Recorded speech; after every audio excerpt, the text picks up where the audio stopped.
Hey guys, Sarah from LifeShouldCostLess.com here, and today I would like to show you guys the basics of how to do a sweep and mop on a wood floor, and that will make it so that you're not damaging the wood by using too much water or scratching it like crazy.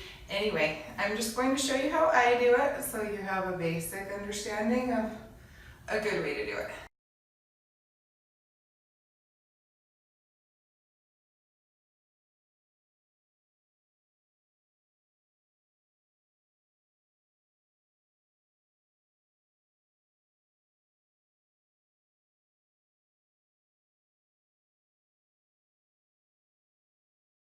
Before I show you guys how I sweep a mop, I wanted to show you how to prep the mop pad first so that we are ready to dive right in when it comes time to mop. The very first thing that I do is I fill up a bucket with warm water, and then I add a few drops of Sal Suds, my favorite liquid cleaner. Multi-purpose cleaner. Anyway, I dip the mop pad in and I wring it out really well, and then I attach it to my mop and we're ready to go. Oh, and before I forget, please make sure to like and subscribe to my channel because, believe it or not, even though I've had about 250,000 views on my channel so far, I still haven't made a penny.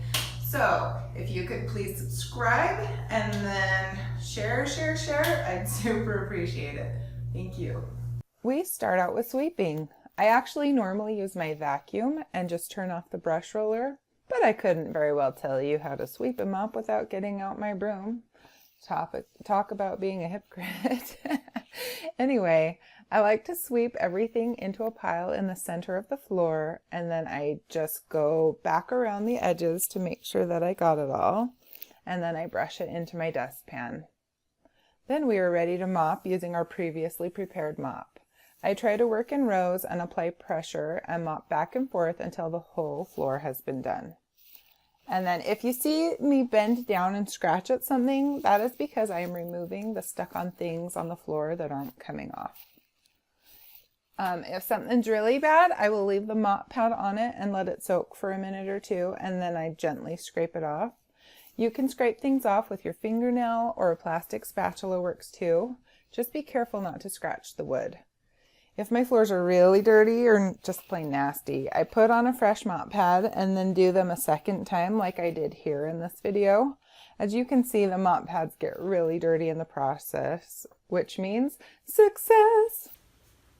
Products I used were Dr. Bronner's Sal Suds Multi-Purpose Cleaner.